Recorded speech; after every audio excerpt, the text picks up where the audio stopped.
Seigneur Père, je veux bénir ton nom encore pour ces moments que tu nous as permis, Seigneur Dieu, de mettre à part pour rechercher ta face.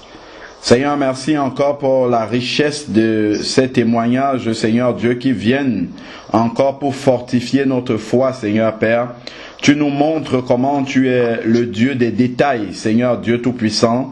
Lorsqu'on te met à l'épreuve, Seigneur Dieu, tu te révèles véritablement, Seigneur Père. Tu nous montres que tu n'es pas comme ces idoles-là qui ne parlent pas, Seigneur Dieu, qui ne peuvent rien faire, Seigneur Père. Tu n'es pas comme ceux-là qui ont conduit des religions sur cette terre et qui sont restés dans leur tombeau après leur mort, Seigneur. Tu nous montres véritablement que tu es le Dieu vivant et vrai, ce Dieu avec qui on peut parler et avoir des réponses, Seigneur Père éternel. Nul n'est comme toi, Seigneur. Merci parce que tu nous permets d'expérimenter cela, Seigneur Dieu Tout-Puissant, afin qu'avec l'apôtre Paul, nous puissions également dire, je sais en qui j'ai cru, Seigneur. Merci infiniment, Seigneur Dieu, pour ce que tu as fait dans la vie de ma sœur Solange, Seigneur. Merci parce que tu le fais également dans la vie de chacun de tes enfants, Seigneur. Pour tous ceux qui s'approchent de toi, comme tu as dit, je me laisserai trouver par celui qui vient auprès de moi. Seigneur, merci parce que tu nous l'accordes, Seigneur.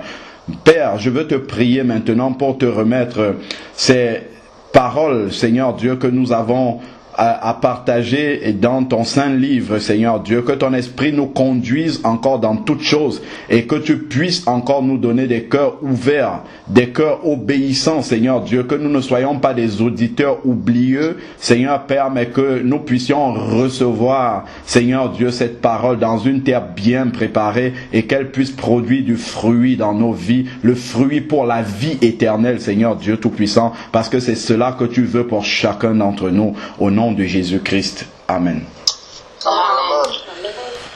Alors, donc, on va partager quelques paroles sur un sujet, il me semble que vous avez eu à partager vendredi. Donc, à propos du séjour des morts, où est-ce qu'on va après la mort, ainsi de suite. Je pense qu'il y a eu des questions à ce sujet-là et vous avez partagé là-dessus. Donc je vais essayer, avec la grâce de Dieu, de pouvoir examiner avec vous les Écritures pour savoir ce que le Seigneur dit lui-même de sa parole. Bon, avant d'entrer dans les détails de la parole de Dieu par rapport à ce message, donc je pense que lorsque vous lisez la parole de Dieu, vous voyez bien comment l'apôtre Paul, à chaque fois qu'il y avait des écarts dans les différentes assemblées qu'il avait mis en place dans les réunions d'église, l'apôtre revenait toujours et il envoyait des lettres pour remettre les choses en ordre. Quand il y a des enseignements qui sont donnés et qu'on s'écarte de ces enseignements-là, il faut remettre de l'ordre. Et on remet de l'ordre, c'est par la parole de Dieu. C'est pour ça que la plupart des épîtres ont été écrites pour notre bien aujourd'hui. Donc, avant d'entrer dans le vif du sujet, je veux rappeler simplement quelques paroles qui sont dans la Bible. Et le Seigneur a dit lui-même, le ciel et la terre passeront, mais mes paroles ne passeront pas.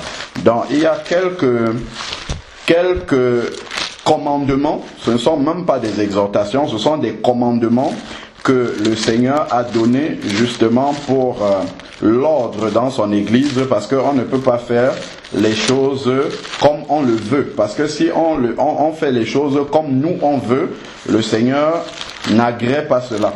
Alors, si je prends ce sont des versets que vous connaissez déjà, mais je vais simplement lire la parole de Dieu au cas où on l'aurait oublié, que ça puisse vraiment s'imprégner dans notre tête et que nous sachions comment marcher avec le Seigneur. Alors, 1 Corinthiens 14, qui parle justement de l'ordre dans le culte au milieu des enfants de Dieu. 1 Corinthiens 14, verset 33.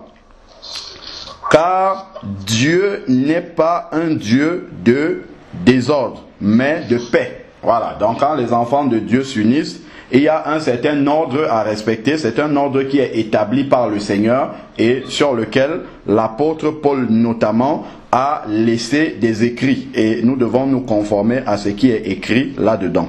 Alors, et il dit, comme dans toutes les églises des saints. Donc après, ça dépend si on appartient à l'église des saints ou bien si on appartient à l'église des hommes. Donc ça dépend de nous. Vraiment, on a le choix ou d'obéir à la parole de Dieu ou alors de faire comme nous souhaitons faire. Mais ce que Dieu agrée, c'est ce qui est écrit dans sa parole. Il dit, verset 34, que les femmes se taisent dans les assemblées, car il ne leur est pas permis d'y parler, mais qu'elles soient soumises, comme le dit aussi la loi. Si elles veulent s'instruire de quelques points, qu'elles interrogent leur propre mari à la maison, car il est malséant pour une femme de parler dans l'église. Est-ce de chez vous que la parole de Dieu est sortie, ou est-ce à vous seul qu'elle est parvenue? Donc voilà ce que la Bible dit. On sait bien que dans 1 Corinthiens 11, où il est parlé du port du voile, il est dit lorsque la femme prie ou prophétise, ainsi de suite, donc elle doit porter un voile. Donc il y a un cadre dans l'église dans lequel la femme peut parler, effectivement. Quand on dit si elle prie, elle doit se voiler, nous savons bien que l'adoration c'est une forme de prière. Donc la femme peut prier, elle peut exhorter. Exhorter, c'est par exemple, Solange vient de nous exhorter sur le doute. En fait, bannir le doute, c'est une exhortation que la sœur nous a donnée. Donc elle peut témoigner et ainsi de suite. Ça, c'est permis dans le cadre de l'église de Dieu. Mais en ce qui concerne l'enseignement, parce que ici là il est parlé de l'enseignement, donc la femme doit écouter l'enseignement et s'il y a des questions, voilà le commandement que l'apôtre dit, s'il y a des questions, c'est de demander au mari à la maison. Bon, si le mari n'est pas encore affermi, Dieu a établi dans l'église des personnes qu'il a appelées pour répondre à ces questions-là. Ou alors il y a des frères qui sont là, qui peuvent ouvrir la parole de Dieu et expliquer cela. Mais sachons bien une chose, c'est que quand on entre dans des explications où le Seigneur ne nous a pas donné l'autorité de le faire, le diable il le sait et il ramène la séduction. Ça c'est sûr. C'est-à-dire que si le Saint-Esprit, on sort du cadre de ce que le Saint-Esprit a donné dans sa parole, le Saint-Esprit se met de côté, il nous laisse faire et il regarde.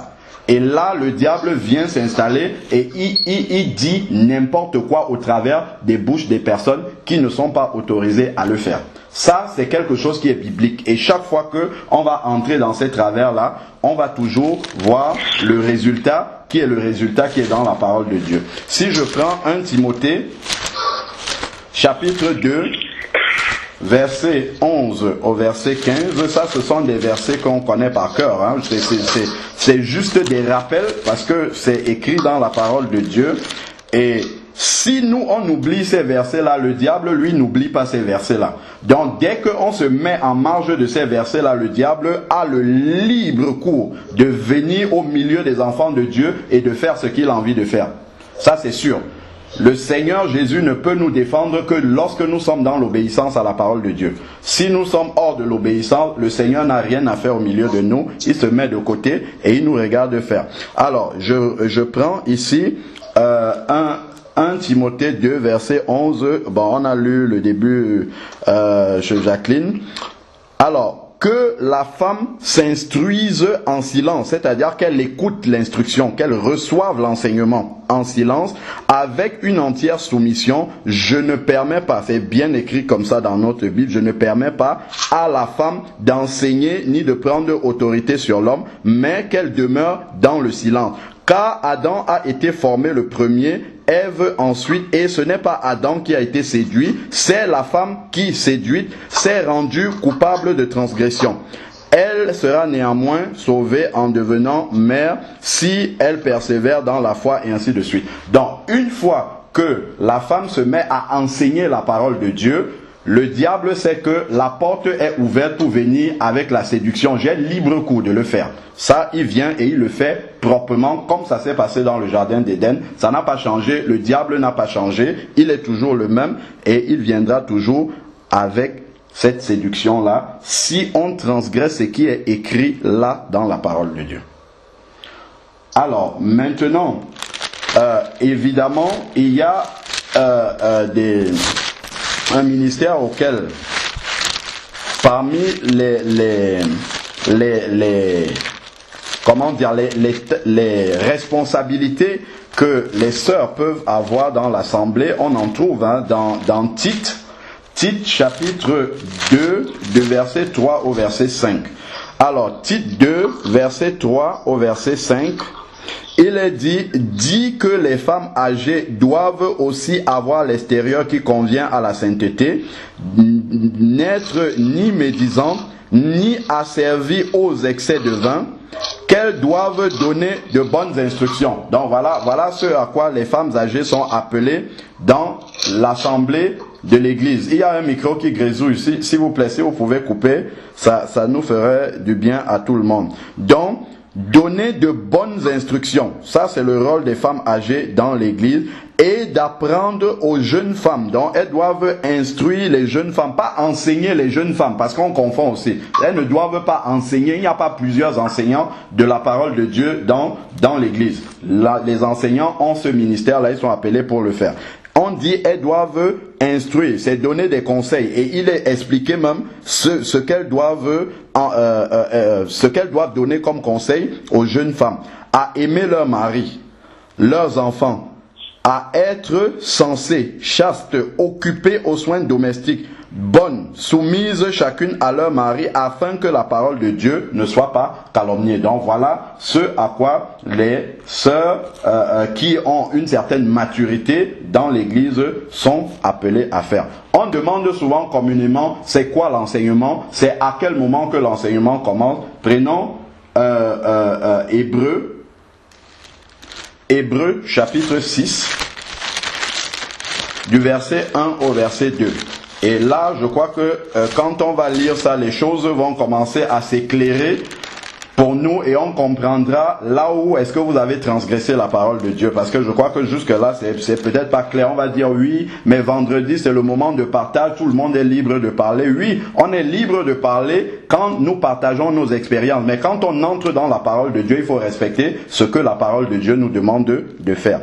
Alors, prenons Hébreux 6, versets 1 à 2. C'est pourquoi, laissant l'enseignement élémentaire de la parole de Christ, tendons vers la perfection, sans poser de nouveau le fondement, la repentance des œuvres mortes. Voici tout ce qui constitue la fondation des doctrines de la foi chrétienne. Elles sont citées ici là-dedans. Chaque fois que vous allez entrer dans les explications de tout ce qu'on va citer là, sachez que vous êtes en train d'enseigner la parole de Dieu. Jamais une femme ne doit commencer à expliquer la doctrine de la parole de Dieu. Dès qu'elle le fait, Satan vient en même temps. Et c'est lui qui commence à enseigner. Et ça, j'ai pu l'expérimenter avant, quand j'écoutais encore les femmes prêcher. Si je commence à vous dire tout ce qui est déjà entré dans mes oreilles, venant des sœurs qui essayent de prêcher la parole de Dieu, je crois qu'on pourrait passer la nuit à parler de ça. Alors, il dit, 1. La repentance des œuvres mortes. Il n'y a pas à commencer à débattre, à expliquer la repentance, à monter, à descendre avec les versets bibliques. Ça, il y a des personnes qui doivent le faire et qui sont appelées à faire ça. La foi en Dieu, deuxième doctrine. Première doctrine, la repentance des œuvres mortes. Deuxième doctrine, la foi en Dieu. Troisième doctrine, la doctrine des baptêmes. On n'a pas à commencer à expliquer le baptême est monté, c'est descendu. Pas du tout. Ça, c'est pas dans votre rôle de faire ça. Ensuite, l'imposition des mains. Voilà ce qui nous intéresse. La résurrection des morts et le jugement éternel. Les sœurs, vous n'avez pas à expliquer ces choses-là. C'est ce que la Bible dit.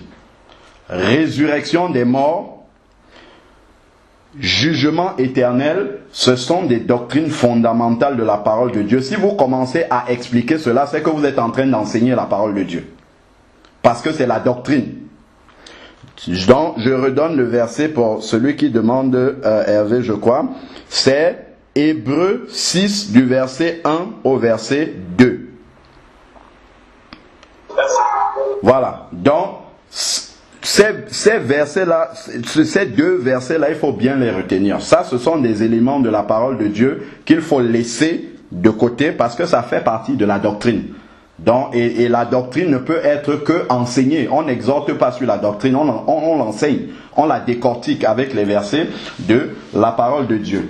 Donc, chaque fois qu'on transgresse cela, il faut savoir une chose, c'est que la parole de Dieu a été inspirée du Saint-Esprit. Donc, dès qu'on transgresse la parole de Dieu, le Saint-Esprit se met de côté et il nous laisse faire. Il regarde, allez-y, faites, vous avez décidé de le faire, il regarde de faire. Et sachant que quand on n'est pas assisté par le Saint-Esprit, ça, c'est clair que c'est l'humain qui va commencer à parler. Et nous savons que quand l'humain parle, il est directement inspiré par le diable. Alors, ensuite, maintenant,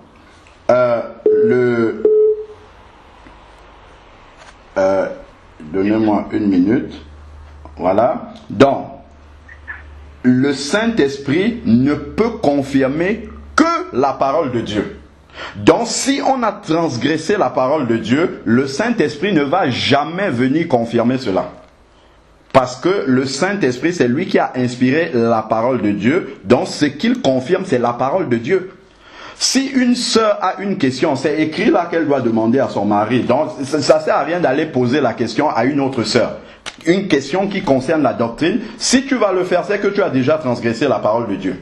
Parce que tu ne vas pas t'adresser à l'interlocuteur que le Seigneur t'a demandé, t'a mis sur ton chemin pour que tu puisses t'adresser. Les frères sont là. Ils sont là pour ça. Si le frère ne sait pas, ok, voilà, après la Bible parle bien de ça. Si le frère, il y a Jésus, tu vas prier, le Seigneur va te le révéler. La sœur vient de nous dire comment elle a prié le Seigneur et le Seigneur lui a révélé sa parole, il lui a expliqué les versets qu'elle ne comprenait pas. Donc ça, c'est tout à fait possible également si jamais dans l'église il n'y a pas de frère habilité à pouvoir répondre à ces questions-là. Et je vais lire maintenant un passage aussi que nous connaissons. Dès qu'on rentre dans cette transgression-là, le jugement de Dieu tombe. Et le jugement de Dieu, ça peut venir par la séduction. Le Seigneur laisse qu'on soit séduit. Et ça, c'est dans Apocalypse 2. Je crois que tout le monde connaît ce passage-là. Apocalypse 2, du verset 20 au verset 28. Apocalypse 2, 20 à 28. Donc, comme je dis toujours, si nous, on ignore la parole de Dieu, ou nous, on veut ignorer la parole de Dieu, sachant que le diable, lui, ne nous loupe pas là-dessus, parce que lui connaît bien intégralement la parole de Dieu. Alors, il est dit dans Apocalypse 2, verset 20 à 28, il parle à l'église de Thyatire, et il dit, mais ce que j'ai contre toi, c'est que tu laisses la femme Jézabel, qui se dit prophétesse, enseigner et séduire mes serviteurs. Donc, si frère, tu viens t'asseoir pour écouter une femme prêcher, sache que tu vas être séduit. Tôt ou tard, c'est écrit dans la Bible. Il ne faut pas croire que tu es plus sage que Jésus. Jésus lui-même, il dit que la femme Jézabel, quand elle commence à enseigner, elle va séduire les serviteurs qui sont là, même si tu es sincère. Alors, pour qu'ils se livrent à l'inconduite et qu'ils mangent des viandes sacrifiées aux idoles, c'est-à-dire des mauvais enseignements pour nous, les enseignements corrompus, les enseignements qui ne glorifient pas le Seigneur. Alors, je lui ai donné du temps pour se repentir. C'est-à-dire que quand les sœurs entrent dans ce domaine-là, le Seigneur va toujours commencer à avertir. Il va avertir soit par son esprit, soit par des serviteurs et ainsi de suite. Mais si les sœurs continuent et insistent, comme on voit partout là dans les assemblées, je lui ai donné du temps pour se repentir, mais elle ne veut pas se repentir. Donc souvent on entend ça, on dit oui, oh, vous êtes macho, c'est la parole de Dieu, on ne joue pas avec le Seigneur. Quand on commence à jouer avec ces choses, le jugement tombe. Continuez à dire vous êtes macho, vous dites oh c'est la parole de Dieu que nous sommes en train de lire. Vous allez voir le jugement arriver sur vous, parce que le Saint-Esprit ne peut que venir confirmer ce qui est écrit dans la Bible. Alors, il dit, je lui ai donné le temps de se repentir, je suis au verset 21, mais elle ne veut pas se repentir de son inconduite, c'est-à-dire de sa transgression, du fait qu'elle soit allée dans un domaine où elle n'est pas autorisée par le Seigneur. Verset 22, voici que je la jette. Voilà le jugement maintenant qui arrive. Le Seigneur avertit d'abord. Il avertit une fois, deux fois, on s'endurcit, on continue là-dedans, et après vient la puissance d'égarement. Je crois que tout le monde a lu dans 2 Thessaloniciens 2 vers les versets 9 et 10 là-bas. La puissance d'égarement arrive pour perdre ceux qui n'ont pas eu l'amour de la vérité pour être sauvés. La vérité, c'est ce qu'on lit dans la parole de Dieu. Jésus a dit, il est lui-même la vérité. Voilà. Alors, dans les sœurs qui ne peuvent pas demander à leur mari des explications, dans l'église, il y a des frères, c'est ce que je disais tout à l'heure, il y a des frères qui sont là, qui peuvent répondre à ces questions-là. Et si les frères ne peuvent pas répondre, ceux qui sont appelés au ministère de l'enseignement doivent le faire. Si eux-mêmes ne peuvent pas répondre, que la sœur s'adresse directement à Jésus. Elle prie et le Seigneur va répondre en son temps et en son heure. Et on a eu un témoignage très édifiant. Je crois que la sœur Solange a un mari à la maison. Donc, je suppose qu'elle a dû poser ces questions-là à son mari. Peut-être les réponses ne sont pas venues et le Seigneur lui a expliqué ça directement. Elle n'a même pas eu l'occasion de faire, en fait, d'avoir recours aux frères qui sont là et qui enseignent la parole de Dieu. Le Seigneur a répondu directement à ses attentes. Amen. Donc, alors, continuons. Voici que je la jette sur un lit ainsi que dans une grande tribulation. Non seulement elle-même, mais aussi ceux qui commettent adultère avec elle. On ne parle pas de l'adultère physique ici, on parle de l'adultère spirituel. L'adultère spirituel, c'est quoi? C'est quand on commence à faire ce que Dieu ne veut pas. Dieu nous a donné une parole, suivre cette parole-là. L'adultère, c'est quand on commence à obéir à d'autres commandements. Vous savez que Jésus, Dieu a donné le commandement à Adam. Tu ne mangeras pas du fruit de l'arbre de la connaissance du bien et du mal. Et c'est lui qui a transmis ce commandement. Là, on a déjà étudié ça ici dans la parole de Dieu. Mais maintenant, qu'est-ce qui s'est passé? C'est que Ève a écouté le serpent et elle vient donner un autre commandement à Adam. Non, on peut manger, tu sais, on va pas mourir et tout. Et lui, il a obéi. Et qu'est-ce qui est arrivé? C'est la chute. C'est ce que nous avons là maintenant. Alors, il est dit ici, voici, je la jette sur un lit ainsi, une grande tribulation, ainsi que dans une grande tribulation, et ceux qui commettent adultère avec elle, ceux qui obéissent à ce qu'elle enseigne, qui est la séduction, à moins qu'ils ne se répandent. Heureusement que le Seigneur nous accorde toujours cette grâce-là de retourner dans la repentance des œuvres qui ne le glorifient pas. Je frapperai de mort. Ça, c'est la parole de Dieu qui le dit. Je rappelle que c'est pas une lettre qui est écrite pour les païens. C'est une lettre qui est adressée à une église. L'église de Thyatire. C'est-à-dire l'ensemble de ceux qui sont nés de nouveau à Thyatire. Donc ça, c'est une lettre qui s'adresse à notre église aujourd'hui. Toutes les 7 lettres qui sont là s'adressent à l'église aujourd'hui. Chaque église se reconnaît. Je parle bien de l'église des personnes. Je ne parle pas d'un lieu ou d'un bâtiment. Dans chaque Église se reconnaît dans ces versets-là qui sont écrits là, aujourd'hui. Alors, donc on parle bien à l'église ici. Je frapperai de mort ses enfants et toutes les églises connaîtront que moi, c'est-à-dire tous les enfants de Dieu, quand ils verront ce jugement-là, ils connaîtront que moi, je suis celui qui sonde les reins et les cœurs. C'est lui qui a donné la parole de Dieu. C'est-à-dire, c'est lui qui confirme cette parole-là. Je sonde les reins et les cœurs et je rendrai à chacun selon ses œuvres. Mais à vous et tous les autres de Thyatire qui n'ont pas cette doctrine et qui n'ont pas, comme ils disent, connu les profondeurs de Satan, je dis, je ne mets pas sur vous d'autres fardeaux, seulement ce que vous avez, tenez ferme jusqu'à ce que je vienne. On a reçu cette doctrine-là que dans l'église, ce sont les frères qui enseignent. Il ne faut pas que tu te laisses séduire par autre chose. Garde ça précieusement dans ton cœur parce que c'est la parole de Dieu. Il ne faut pas que quand les vents arrivent à gauche, à droite, tu commences à dandiner, tu hésites là-dessus. Il faut dire cette parole-là fermement. Quand on te traite de misogyne ou de tous les mots que les hommes et le diable a créés dans ce monde, ça, quand on dit que tu es anti-féministe, le diable a créé plein de mots et ça c'est pour la destruction finale de l'humanité. Ça a déjà commencé. Donc si on veut détourner les regards de la parole de Dieu pour écouter ce que le monde est en train de nous dire, Dieu est largement et hautement plus sage que le monde pour nous donner les vraies instructions qu'il faut respecter. On n'est pas là pour brimer les sœurs. Si le Seigneur dit de ne pas enseigner la parole de Dieu, il y a plein d'autres choses. Ça ne veut pas dire que vous êtes inférieur aux frères. Loin de là. Les sœurs ont même beaucoup plus de sagesse dans plein de domaines que les frères n'ont pas. C'est juste une question d'ordre, de responsabilité. Même dans les trois manifestations, les trois titres de Dieu, Père, Fils, Saint-Esprit, c'est la même personne. Mais quand on dit que le Fils le Fils est plus, le Père est plus grand que le Fils, est-ce que ça fait qu'il soit différent? Non, il n'y a aucune différence. Il n'y a aucune différence. C'est Dieu toujours, mais seul dans cette...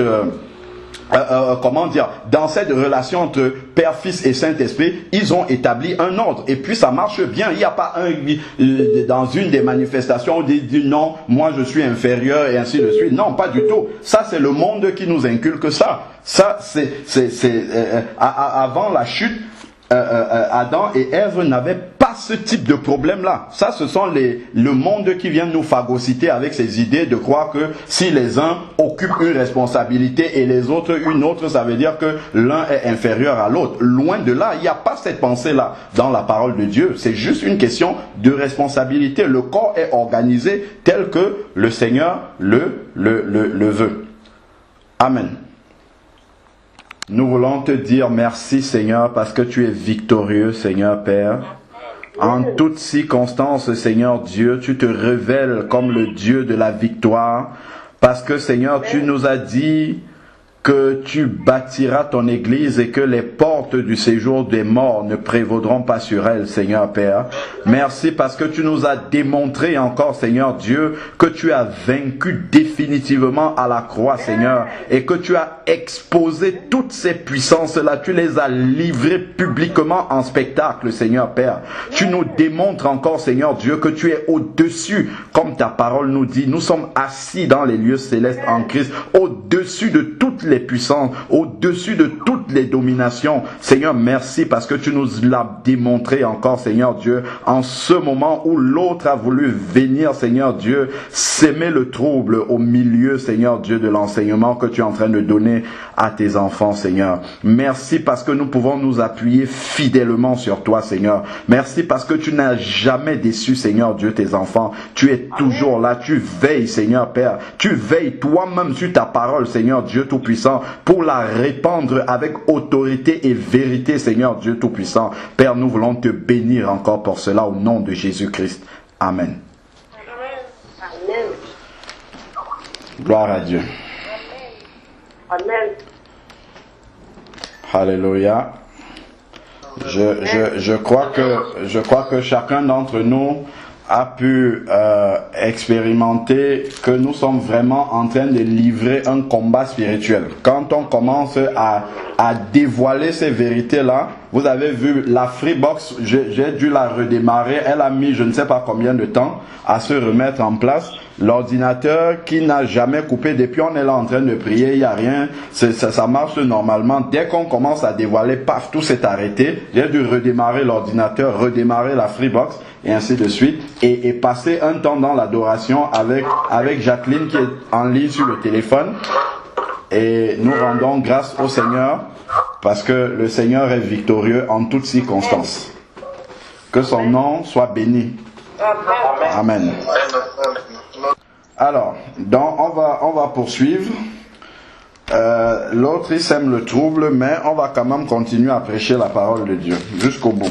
Alors, entrons dans le sujet. Maintenant qu'on a fini de parler de lui, je crois que on peut avancer et entrer dans le vif du sujet. Donc, la question c'était où vont les morts? Donc, quand quelqu'un meurt, qu'est-ce qui se passe?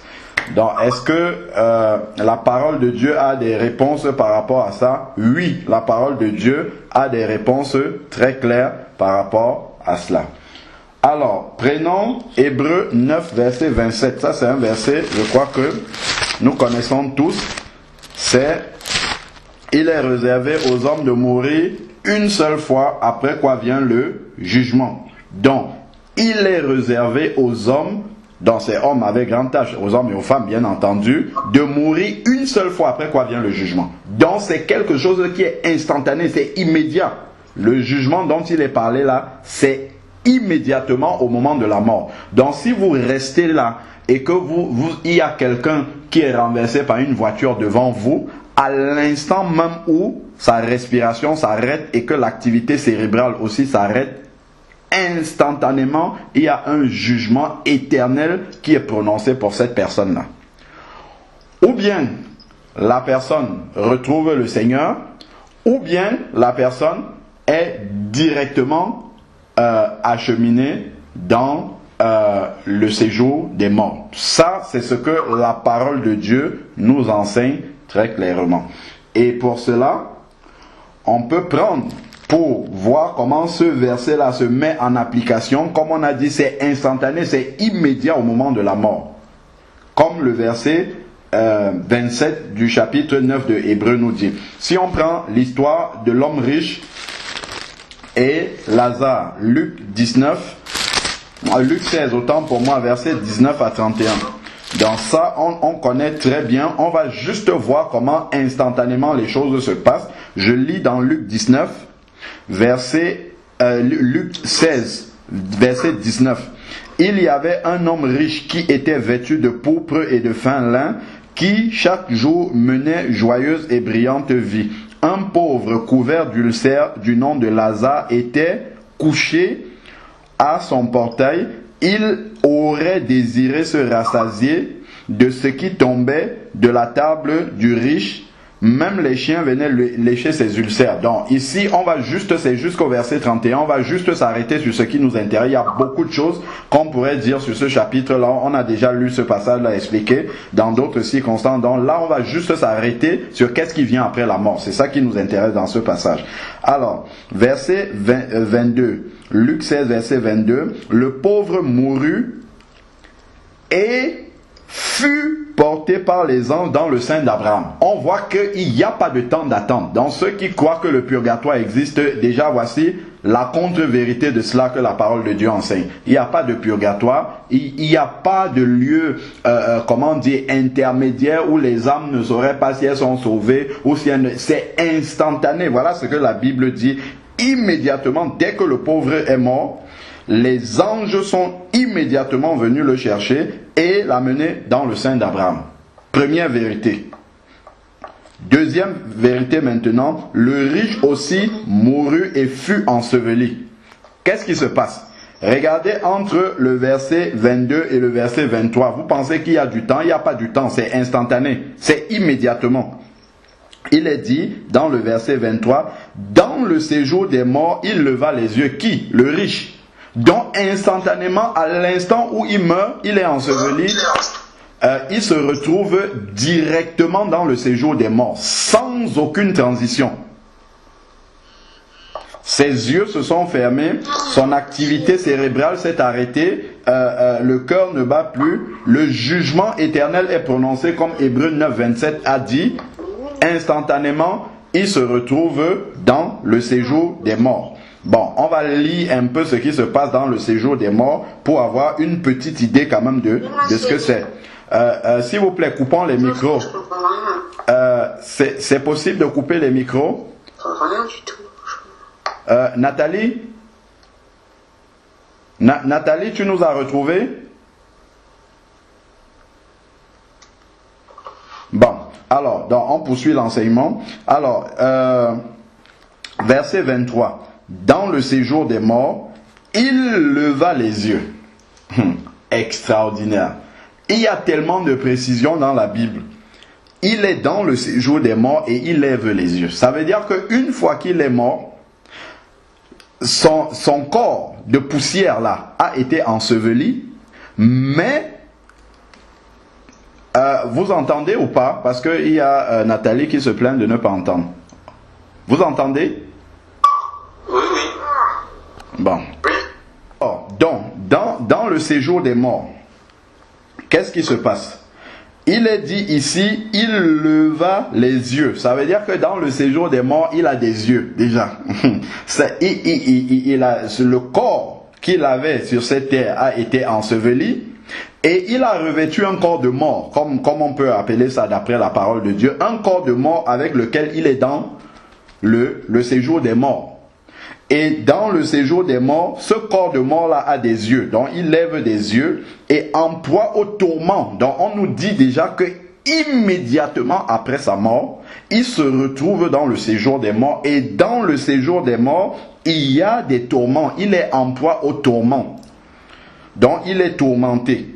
Et il vit de loin Abraham. Donc il reconnaît même les gens.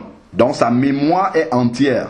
Son corps de mort qu'il a revêtu une fois qu'il est parti de cette terre, une fois qu'il a été enseveli, ce corps de mort-là a des yeux, a une mémoire pour reconnaître Abraham et même se souvenir de ce qu'il a vécu sur la terre. De loin, il vit Abraham, dont le Seigneur a permis qu'il reconnaisse que ça c'est Abraham là-bas. Et Lazare, et même Lazare qui était sur la terre avec lui, il a reconnu Lazare aussi dans son sein. Donc on voit que le riche est parti immédiatement dans le séjour des morts et Lazare est parti immédiatement dans le sein d'Abraham. C'est ce qui est écrit dans la parole de Dieu. Il s'écria, Père Abraham, aie pitié de moi et envoie Lazare. Donc il peut même faire des requêtes. Père Abraham fait des prières, envoie Lazare pour qu'il trempe le bout de son doigt dans l'eau et qu'il me rafraîchisse la langue. Donc on peut même avoir soif dans le séjour des morts. Donc avec le corps de mort qu'il a, qui se retrouve dans le séjour des morts, ce corps-là a besoin de se désaltérer aussi. Donc, et me rafraîchisse la langue, car je souffre dans cette flamme. Donc voilà une autre indication. Dans ce séjour des morts, il y a des tourments, il y a une flamme qui ne s'éteint pas d'ailleurs, puisque il est dit là que il souffre continuellement en fait. Verset 25. Abraham répondit. Donc Abraham est capable de lui parler là-bas. Et c'est Jésus qui raconte cette histoire-là. Ce n'est même pas un apôtre qui raconte ça. C'est Jésus qui raconte cette histoire-là. Voilà. Abraham lui dit, mon enfant, souviens-toi. Ça veut dire qu'il a toute sa mémoire dans le séjour des morts. Que tu as reçu tes biens pendant ta vie et que de même Lazare a eu des maux. Maintenant, ici, il est consolé et toi tu souffres. En plus de cela, entre nous et vous, il y a un grand abîme. Donc on nous dit bien qu'il y a une différence de lieu. Une différence, les morts ne sont pas dans le même lieu. Il dit bien, il y a un abîme entre vous et nous. Lazare qui a été sauvé, qui est monté dans le sein d'Abraham, et ici, le riche qui est dans le séjour des morts, il y a un abîme entre les deux. Donc ce n'est pas le même lieu, c'est deux endroits totalement différents. Il y a un abîme afin que ceux qui voudraient passer d'ici vers vous ne puissent pas le faire, et qu'on ne parvienne pas non plus de là vers vous. Le riche dit, je te demande donc, Père, d'envoyer Lazare dans la maison de mon père, car j'ai 5 frères. Voilà, dans le séjour des morts, il se retrouve à être évangéliste. Il se découvre des... il a maintenant l'amour pour les âmes. Non, c'est sur la terre qu'il faut avoir l'amour pour les âmes. Après, c'est trop tard. Si vous voulez évangéliser, c'est maintenant qu'il faut le faire. Après, ça sera trop tard. Donc, une fois que la mort arrive, Hébreux 9, 27 s'applique. Donc, si vous vous retrouvez dans le séjour des morts, c'est terminé. Il n'y a rien à faire là. Donc, je te demande donc, Père, d'envoyer Lazare dans la maison de mon père, car j'ai 5 frères, qu'il leur apporte son témoignage afin qu'ils ne viennent pas aussi dans ce lieu de tourment. Donc le séjour des morts, c'est un lieu de tourment, c'est un lieu qui existe et où les morts vont directement après leur mort. Aujourd'hui, si tu es un injuste, tes yeux se ferment, tu vas directement dans le séjour des morts. C'est ce que la Bible dit, mais on n'a pas encore fini, il y a plein d'autres choses derrière ça. Alors, Abraham répondit, ils ont Moïse et les prophètes qui les écoutent. C'est-à-dire qu'il y a des personnes qui prêchent la parole de Dieu. C'est largement suffisant pour quelqu'un. Il n'y a pas besoin que des morts reviennent à la vie pour dire ce qu'ils ont vu, pour que les gens croient. La parole de Dieu est largement suffisante pour amener les gens au salut. Donc s'ils ne croient pas à ce qu'on leur annonce, ça, ils n'auront pas d'autre possibilité d'entendre l'évangile. Verset 30, et il dit, non, Père Abraham, mais si quelqu'un des morts va vers eux, ils se repentiront. Donc il sait même maintenant il sait qu'il faut se repentir, mais sauf que c'est trop tard, il est déjà là où il ne peut plus sortir. Et Abraham lui dit, s'il n'écoute pas Moïse et les prophètes, donc s'il n'écoute pas la parole de Dieu tant qu'ils sont là, encore en vie, ils ne se laisseront pas persuader, même si quelqu'un ressuscitait d'entre les morts. Donc ça c'est clair déjà ici là que quand on entre dans le séjour des morts, en plus on ne ressort pas. Donc si quelqu'un vous dit qu'il a été en enfer et qu'il est revenu, c'est faux, parce que la parole de Dieu nous dit autre chose. Il n'y a jamais personne dans la parole de Dieu qui a été dans le séjour des morts et il est revenu. Ça n'existe pas. La parole de Dieu dit que le riche est parti dans le séjour des morts et qu'il est resté là-bas dedans. Il n'est pas ressorti. Donc, premier constat, immédiatement, à l'instant où quelqu'un meurt, il y a Hébreux 9, 27, il y a une sentence éternelle qui est prononcée. Ou bien il va au ciel, ou bien il va dans le sein d'Abraham pour ce que nous avons lu pour l'instant. Après, on va voir c'est quoi. Ou bien il va dans le séjour des morts. Et on sait déjà que le séjour des morts c'est un lieu de tourment, alors que le sein d'Abraham c'est un lieu de consolation, de paix, où on peut avoir du repos. Donc pour l'instant c'est ce que nous avons lu dans la parole de Dieu. Si je prends maintenant le livre d'Ecclésiaste, Ecclésiaste chapitre 12 versets 5 à 7, dans Ecclésiaste c'est après les Proverbes, 12 verset 5.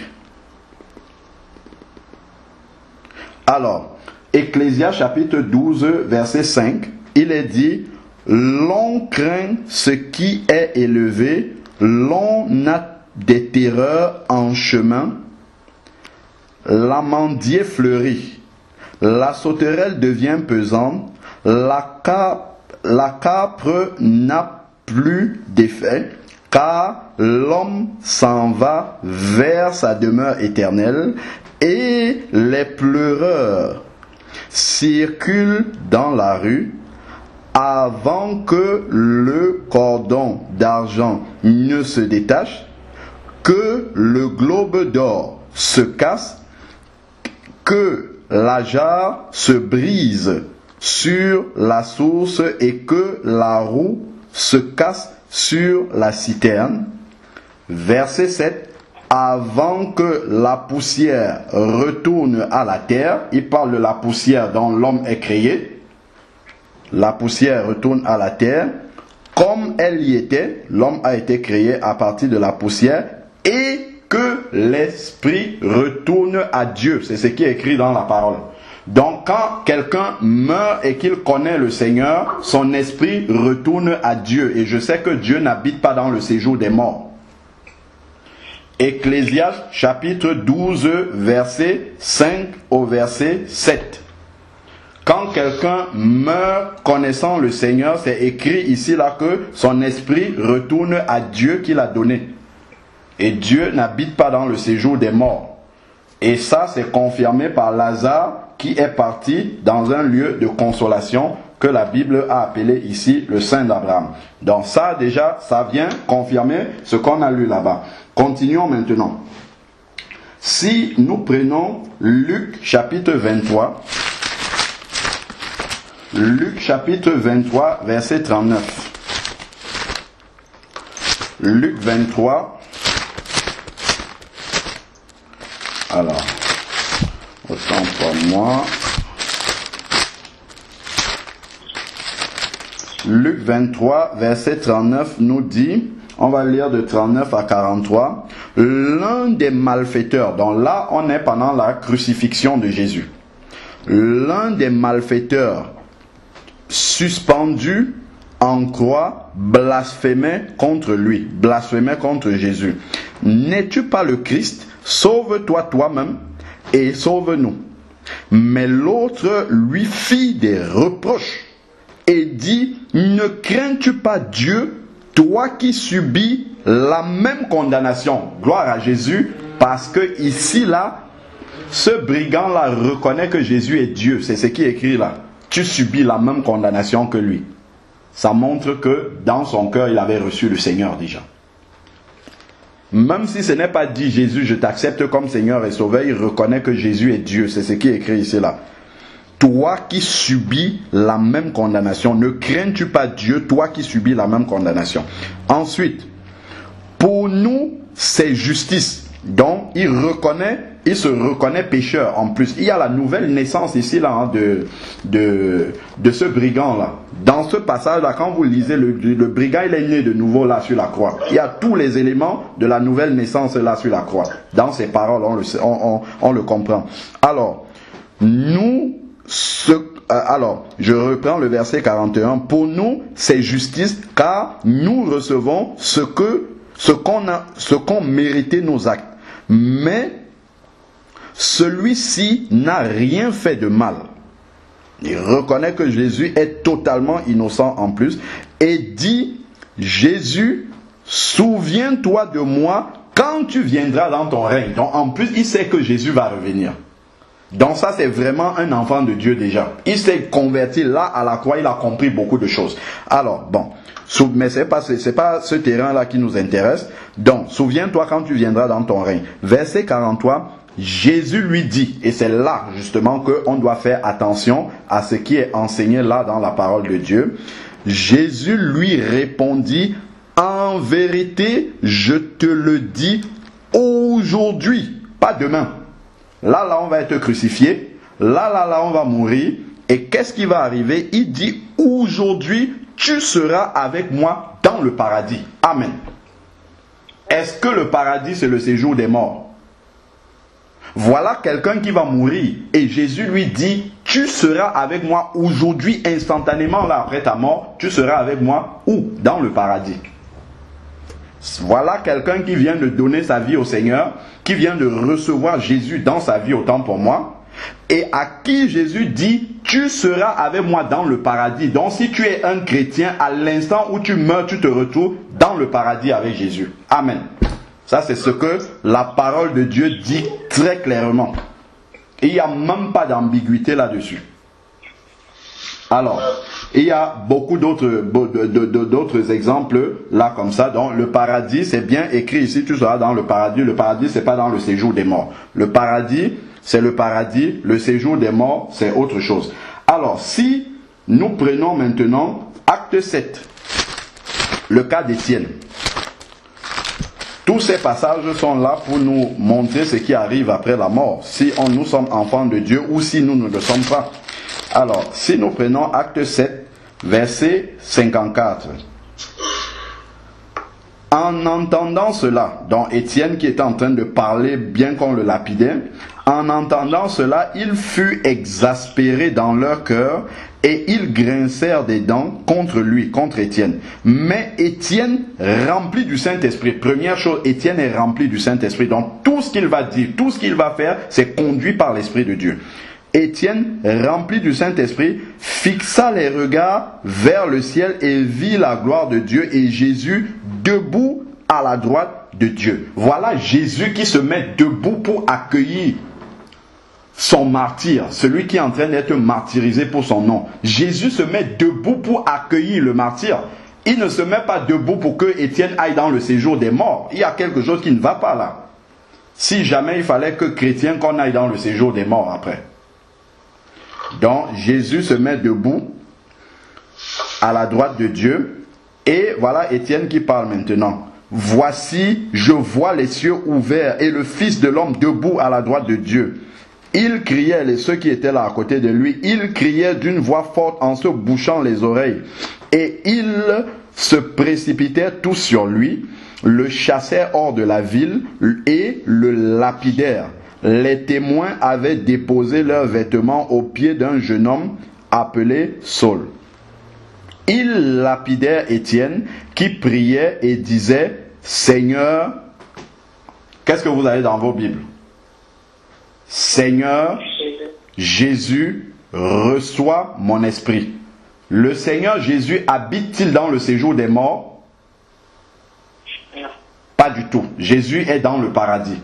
Donc, ça confirme que Étienne a vu Jésus debout à la droite de Dieu, et Dieu n'habite pas dans le séjour des morts. Jésus lui montrait et se levait pour l'accueillir dans le paradis. Et ici, il dit, reçois mon esprit. Donc Jésus reçoit l'esprit de Étienne qui est en train de mourir, et Jésus est au paradis. C'est-à-dire que Étienne meurt et retrouve Jésus immédiatement dans le paradis. Sans transition dans le séjour des morts. Ça, c'est pas le lieu où les chrétiens doivent partir. Et il n'y a pas un autre lieu intermédiaire où ils vont directement au ciel. Sans aucun, aucun passage intermédiaire où ils vont passer du temps d'abord. Non, ils vont directement au ciel. Ça, il n'y a aucune transition. Alors, si nous prenons maintenant l'apôtre Paul dans 2 Corinthiens 5, également, l'apôtre Paul, il parle beaucoup de quitter la tente terrestre pour retrouver. Vous pouvez lire tout le début, mais moi je vais lire 2 versets seulement. 2 Corinthiens 5, versets 6 à 8. 2 Corinthiens 5, verset 6. Nous sommes donc toujours pleins de courage, et nous savons qu'en demeurant dans ce corps, c'est-à-dire le corps que nous avons, tant que nous sommes sur la terre, tant que nous sommes vivants, nous demeurons loin du Seigneur. Voilà ce qu'il dit. Tant que tu es vivant ici sur la terre, tu es loin du Seigneur. Pourquoi? Parce que le Seigneur est dans le ciel. Alors, car nous marchons par la foi et non par la vue. Parce que nous ne voyons pas effectivement le Seigneur, mais nous avons la foi que le Seigneur est avec nous en esprit. Il est en nous en esprit. Donc, nous ne le voyons pas. C'est pour ça qu'il dit nous ne marchons pas, nous marchons par la foi et non par la vue, parce que nous ne voyons pas Jésus. Et c'est pour ça qu'il a dit tantôt que nous sommes loin de Jésus, c'est-à-dire loin physiquement de Jésus. Mais spirituellement, Jésus est bien là présent en nous. Verset 8 maintenant. Nous sommes pleins de courage et nous aimons mieux quitter ce corps, c'est-à-dire mourir, partir de cette terre-ci. Qu'est-ce qu'il dit? Et demeurer auprès du Seigneur.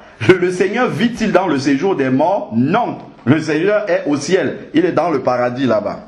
Donc, dans la pensée de l'apôtre Paul ici, il dit si je quitte ce corps, c'est-à-dire si je meurs maintenant, je vais me retrouver immédiatement auprès du Seigneur. Là où j'aurai Jésus, là je ne vais plus marcher par la foi, je vais marcher maintenant en voyant véritablement Jésus. Comme Job a dit quand il était dans au creux de l'épreuve, il a dit je sais qu'un jour mes yeux verront mon Rédempteur. Et c'est ce que l'apôtre Paul dit ici. Si tu meurs, tu vas voir Jésus immédiatement. Et ça, on va le voir dans le livre de l'Apocalypse. On va voir qu'il y a des personnes qui sont mortes qui voient Jésus déjà.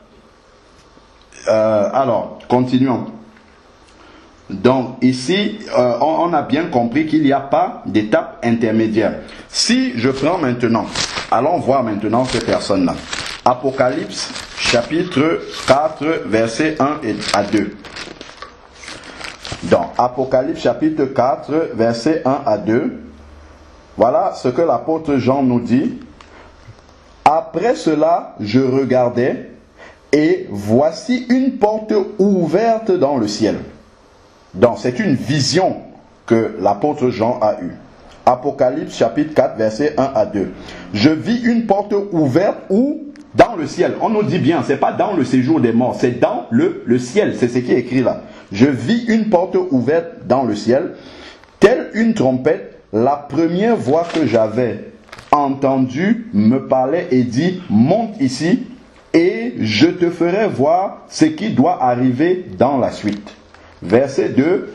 Aussitôt je fus ravi en esprit, et voici il y avait un trône où dans le ciel, c'est écrit là clairement, dans le ciel, pas dans le séjour des morts, dans le ciel. Je sais pourquoi j'insiste là-dessus, parce que après, je vais commencer à détailler maintenant ce que Jean a vu.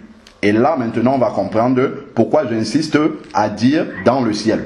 Alors, qu'il y avait un trône dans le ciel, et sur ce trône, quelqu'un était assis. Donc, tout ce qu'on comprend là, c'est que ce que Jean va nous décrire, il va nous décrire des scènes qui se passent dans le ciel et non dans le séjour des morts. Alors, allons-y maintenant, poursuivons. Si nous prenons Apocalypse chapitre 6 maintenant, du verset 9 au verset 11. Apocalypse chapitre 6, verset 9 à 11. Alors, il nous est dit, quand il ouvrit le 5e sceau, c'est un ange, je vis sous l'autel les âmes. Je vis sous l'autel les âmes. Nous sommes où? Dans le ciel. Retenons bien, nous sommes là dans le ciel. Il dit, je vis les âmes de ceux qui ont été égorgés à cause de la parole de Dieu et du témoignage rendu. Donc voici les martyrs qui sont morts pour le nom de Jésus. Leur âme est dans le ciel. C'est ce qui est écrit dans la parole de Dieu. Ce n'est pas dans le séjour des morts. Et Jean a vu les âmes de ceux-là, les âmes des Jean-Baptiste, les âmes des prophètes qui ont été lapidés, les âmes des Étienne, les âmes de Jacques, l'apôtre, qui a été aussi tué comme ça, lapidé. Voilà les âmes de ceux-là qui ont été égorgés à cause de la parole de Dieu et du témoignage. Et Jean voit leurs âmes dans le ciel. Ils crièrent d'une voix forte. En plus, les âmes, de la même manière que le riche là-bas avait un corps de mort qui a toujours eu mémoire et qui a soif, ainsi de suite, de la même manière, ceux qui sont morts en Christ, qui sont morts ayant le Seigneur, ils revêtent aussi un corps spirituel, qui n'est pas encore le corps de résurrection, mais c'est un corps spirituel avec lequel ils vivent dans le ciel là-bas, en attendant la résurrection au moment de l'enlèvement de l'Église. Et c'est ce corps spirituel-là que Jean appelle les âmes ici-là, de ceux qui ont été égorgés, et ces âmes-là peuvent parler. Donc c'est pour ça que c'est un vrai corps spirituel qui a une bouche pour parler, et il entend ces âmes-là dire, il criait d'une voix forte, jusque à quand, Maître saint et véritable, tardes-tu à faire justice et à venger notre sang? Donc, ils ont bien le souvenir qu'ils sont morts en martyrs sur la terre et ils demandent au Seigneur de les venger. Parce qu'ils ont été mis à mort pour la parole de Dieu et tout. Et ils demandent au Seigneur, mais quand est-ce que ces jugements-là arrivent? Les jugements que tu as promis pour les impies sur la terre. Donc, ils sont où? Dans le ciel. Et ils posent la question à qui? Au Seigneur Jésus. Jésus n'habite pas dans le séjour des morts. Ils sont en train de poser la question ici à Jésus, dans le ciel. Donc voilà les âmes de ceux qui ont été égorgés pour la parole de Dieu. Donc ceux qui sont morts en martyrs pour la parole de Dieu sont ici dans le ciel en train de poser la question au Maître saint et véritable. Nous savons bien que c'est l'agneau de Dieu, c'est Jésus. Tardes-tu à faire justice et à venger notre sang sur les habitants de la terre? Une robe blanche. Donc en plus dans leur corps spirituel là ils peuvent porter une robe blanche. Les sœurs qui parlent de l'habillement là, les pantalons, les robes pour les hommes, ainsi de suite. Ici là il y a des martyrs hommes et femmes. Donc on dit qu'on donne des robes. Bon, c'est juste au passage comme ça que je le dis. Alors une robe blanche fut donnée à chacun d'eux et il leur fut dit. Donc ils ont aussi quoi? Des oreilles pour entendre. Il leur fut dit, ça veut dire qu'ils peuvent entendre dans ce corps spirituel là qui attend la résurrection finale pour revêtir le corps glorieux. Ils ont des oreilles pour entendre. Alors, donc ils ont des oreilles pour entendre et il leur fut dit de se tenir en repos. Donc d'attendre d'abord quelque temps encore jusqu'à ce que soit complet leurs compagnons. Alors, jusqu'à ce que soit complet leurs compagnons. Donc, il y a d'autres personnes encore qui vont être décapitées pour la parole de Dieu, qui vont venir aussi retrouver ceux-là qui sont déjà dans le ciel. C'est ce qui est écrit là. Jusqu'à ce que leurs compagnons de service et leurs frères qui allaient être mis à mort comme eux. Donc il y a d'autres encore qui vont être mis à mort pour la parole de Dieu et qui vont aussi monter dans le ciel, retrouver ceux-là qui sont déjà en attente non seulement de leur résurrection et aussi de la vengeance que le Seigneur va apporter pour punir ceux qui les ont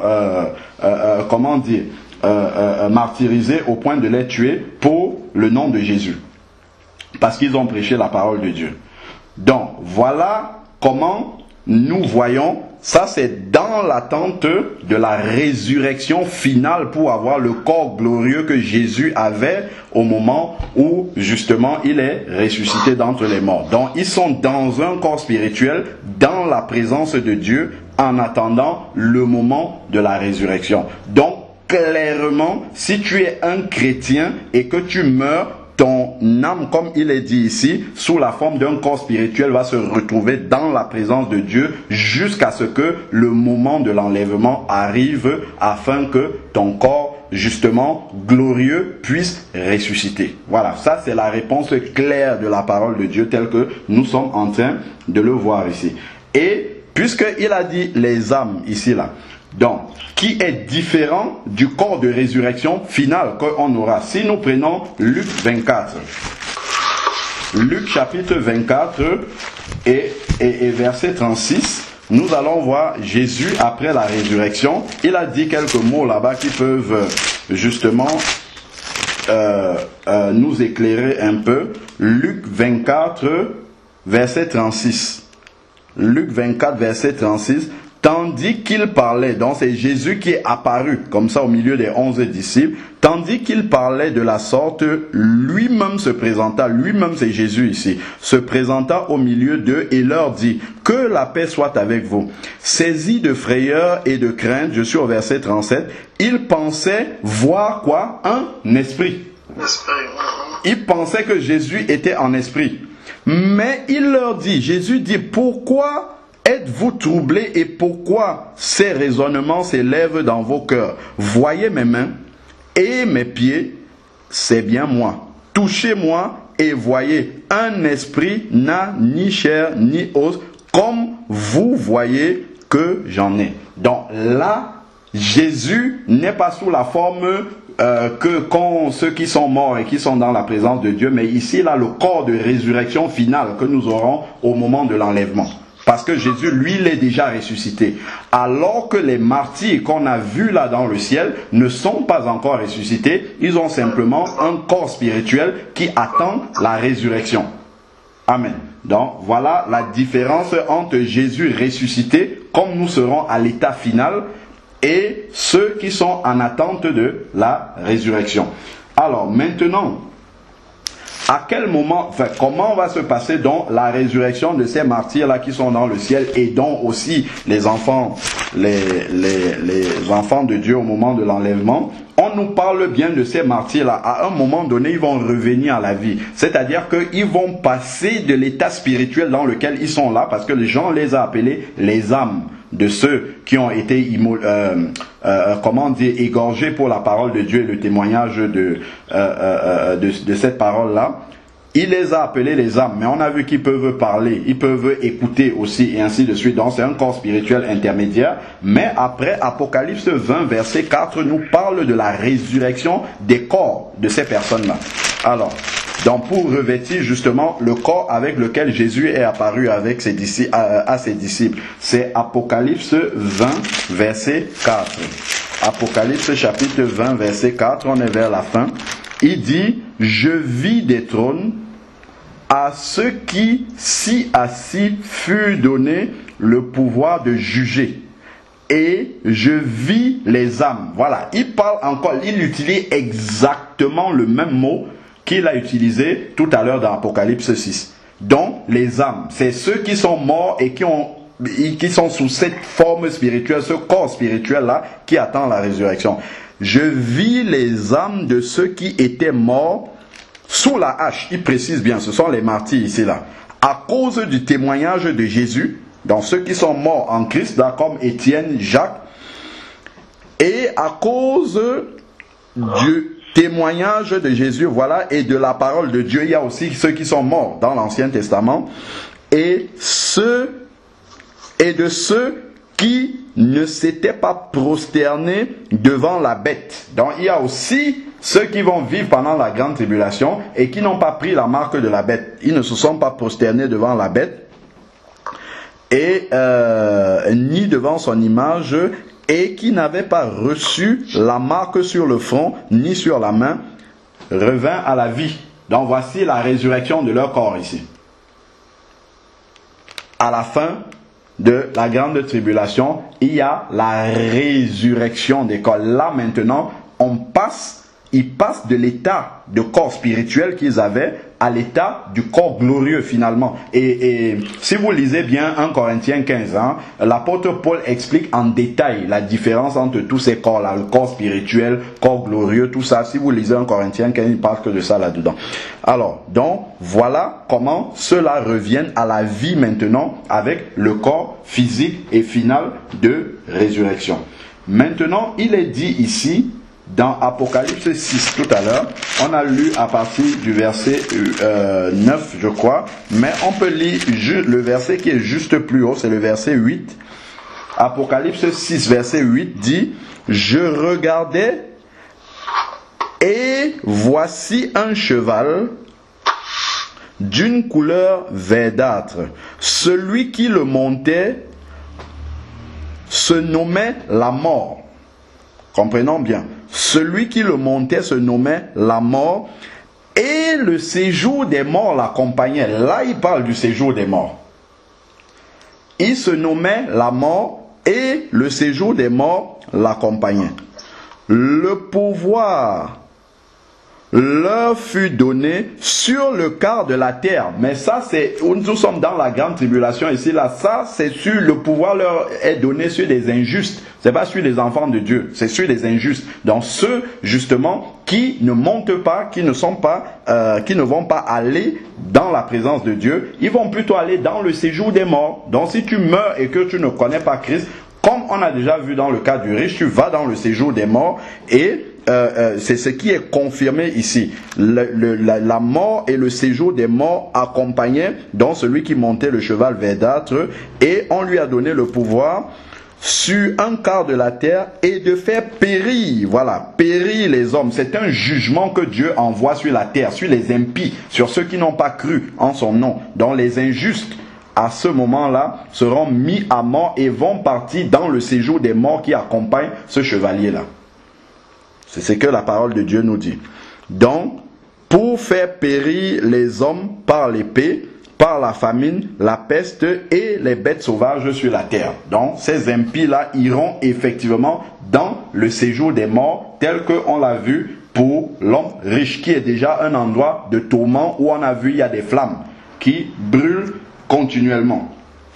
Alors, maintenant, poursuivons.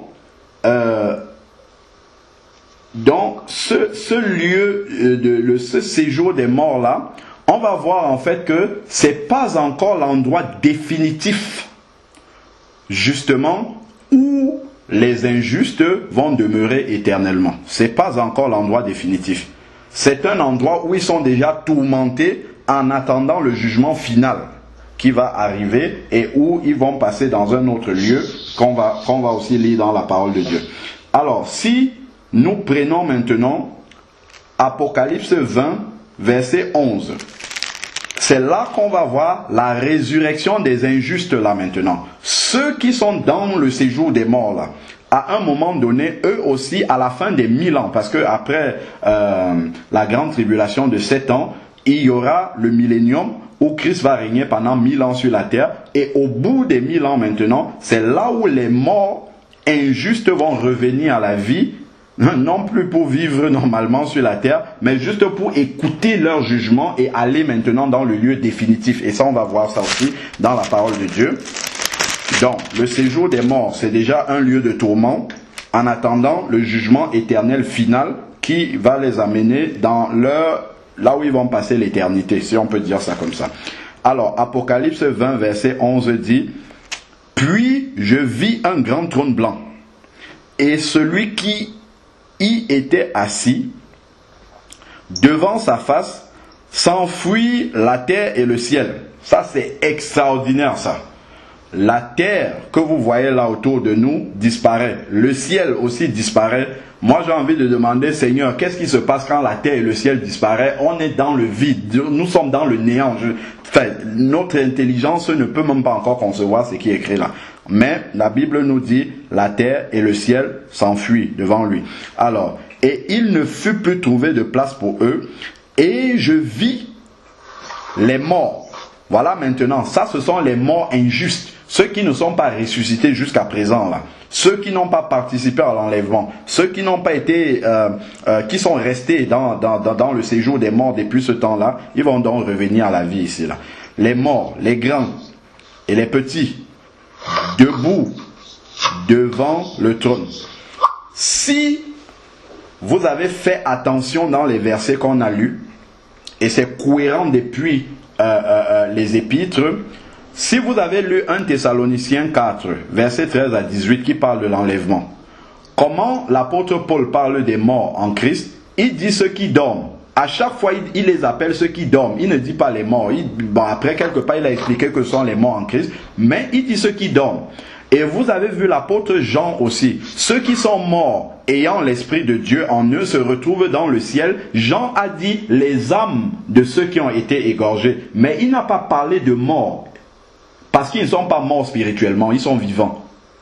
Mais ici, dans ce passage-ci, dans Apocalypse 20, verset 11 et suivant, on nous dit les morts reviennent à la vie. Donc c'est ceux qui sont vraiment morts spirituellement. Donc il s'agit des injustes ici là. C'est pour ça que la Bible utilise le terme mort ici. Parce qu'ils sont réellement morts, spirituellement séparés de Dieu. Bon, voilà, ils reviennent à la vie. Verset 12. Maintenant, et je vis les morts, les grands et les petits, debout devant le trône. Des livres furent ouverts, et un livre fut ouvert, qui est le livre de vie.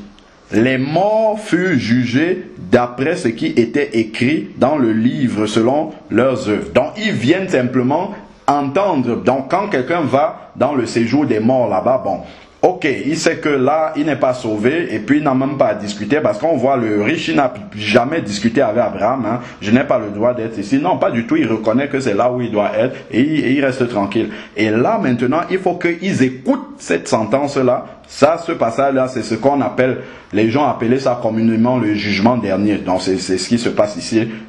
Mais bon, la Bible appelle ça le jugement du trône blanc. Donc, ils viennent, ils écoutent leur sentence et ils vont dans le lieu éternel, définitif. Donc, ici, il est dit, la mer donna les morts. Donc, ceux qui sont morts dans la mer, ne connaissant pas Jésus, la mer va les rendre à ce moment-là. La mort est le séjour des morts. Voilà, donc c'est écrit ici, là, clairement.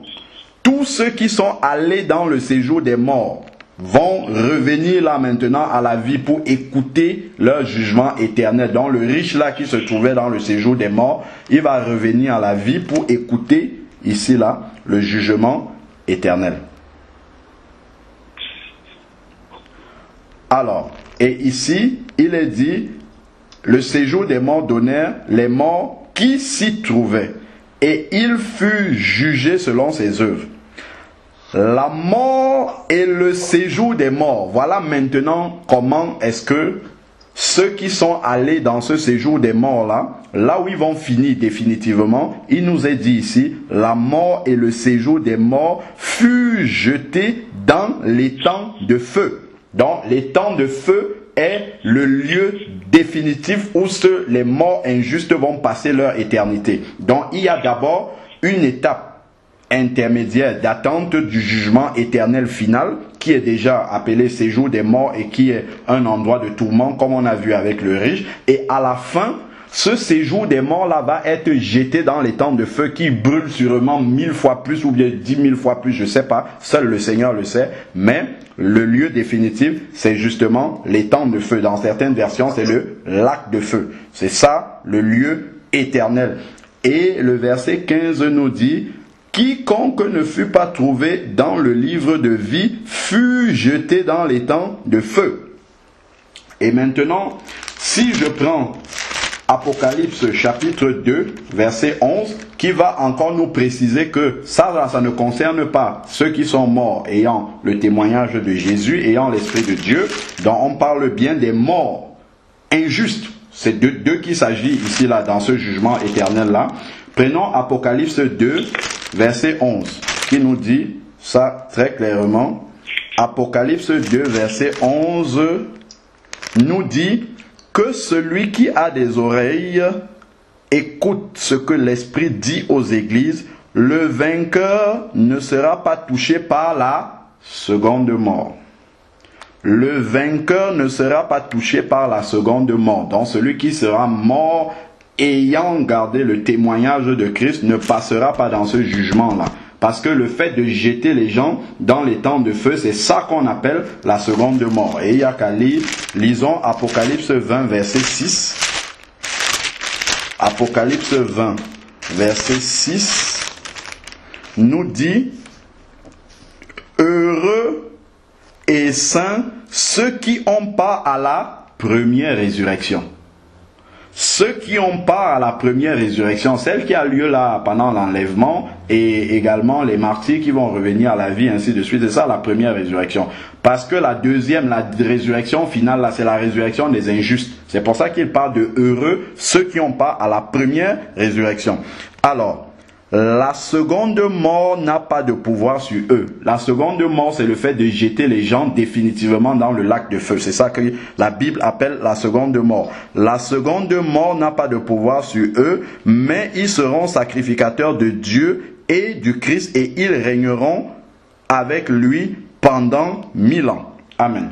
Donc, il y a encore un autre verset qui parle de la seconde mort, c'est Apocalypse 21, verset 8.